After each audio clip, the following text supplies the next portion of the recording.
Hi guys, thanks so much for tuning in again with me today on the SHWeddings YouTube channel. I was kind of inspired to do this video based on our experiences on last weekend during our 2 weddings that we worked, as well as just kind of reflecting on the past. Because we worked with an amazing DJ on Saturday, and we were just kind of blown away by him. And so it just kind of got me thinking about what DJs I worked with in the past, what I've liked about them, what I haven't liked, and just kind of, hopefully this will help you guys when you're looking for a DJ service, just because I know that it's a big investment with your wedding, just because DJs are not cheap most of the time. And if you do find a good deal, you're probably wondering, well, is it worth it? Are they going to totally suck? Are they going to rock the house? And I'm going to have like the deal of the century with this DJ. So I thought I'd just go ahead and give my opinion on it. And hopefully this will kind of steer you in the right direction if you are having trouble deciding, should I get a DJ or should I not? So, this actually might surprise you. I'm just going to go ahead and give you my overall opinion now. This probably will surprise you because I am all about money-saving tips for your wedding, having an amazing wedding on a budget, all that good stuff. But for DJ services, I've actually, after working weddings, I've come to the conclusion that my own personal opinion is go big or go home with DJs. If you're going to actually want to have a DJ, if music is really important to you, go ahead and splurge on a DJ. A really, really good one that has a great reputation, whose samples you've listened to online and you really like, stuff like that. And I'm only saying this because in my experience, I've been able to tell the difference between a lower budget DJ and a really good high-end budget DJ. So I kind of feel awful for saying that because usually with weddings, I like to disprove that theory that you can always find something on a budget that's just as good. So unfortunately, that is my opinion. And let me just go ahead and talk a little bit about why I think that way.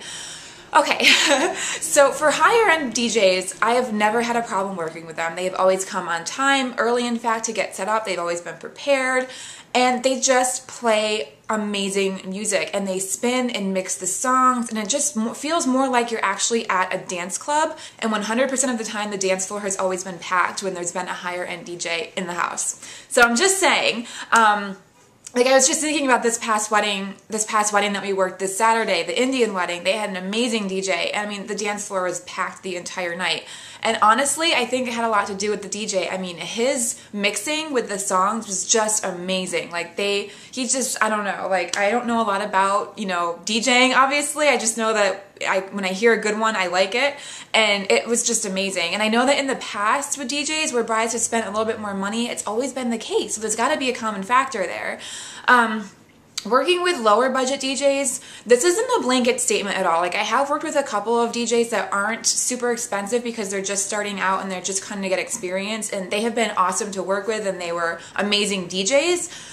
But generally speaking, the majority of the DJs that my brides have not paid as much money for, they haven't been as good. And I really do hate saying that. I really do. Like, it's actually hard for me to say. But you've just been able to tell the difference in the quality of the music. The song transitions weren't as good, and they've just been harder to work with overall. They don't come as early to set up. They're just not as professional. They're harder to get a hold of, actually. They don't come prepared as in knowing what they're going to do for the night. Part of my job is communicating with DJs and making sure that they know the cues for announcements, especially during the reception, as far as cueing toasts, first dances, just introductions into the reception. And I do my best to give them all that information as far as like phonetical name pronunciations and all that good stuff, but sometimes they don't even bring it with them, which is really annoying. I always carry extra copies, of course, but that just kind of shows you a lot about how much they care about the event that they're working. They'll mispronounce names because they didn't really look at the materials I gave them. It just doesn't go as smoothly as when I work with a DJ that comes really prepared, and that's usually because they're a more expensive DJ. So another reason I'm all about going big or going home with DJ services is if you're gonna go low end with a DJ, I kind of feel like you might as well just have an iPod wedding, because then you can control the whole thing yourself and you don't really have to worry too much about hiring someone that's not going to be reliable. So if music isn't a huge priority to, trust me, and I completely understand that, because Josh and I, it was not. Like, we were all about like Motown music and oldies and stuff like that, and we had an iPod wedding. We only had 75 guests. It wasn't like we needed a DJ to keep everyone on the dance floor. That wasn't a super big priority for us. We had other activities going on. And so we had an iPod wedding because we were like, well, if we want to spend less than $500 for a DJ, chances are they're probably not going to be that great anyway. So why don't we just go ahead, pocket that money, put it towards like our honeymoon or something, and have a DJ. Have an iPod wedding. And it worked out really, really well for us because we did hire a coordinator, and she just manned the iPod station for us and worked on like song transitions for like first dances and cake cutting and all that stuff. And it worked out really, really well. So if you don't have a wedding coordinator, you could always just like give a friend like $100 extra or something and say, here's our iPod, here's our laptop or whatever, or can you do song transitions for our wedding reception? And it will probably work out really, really well.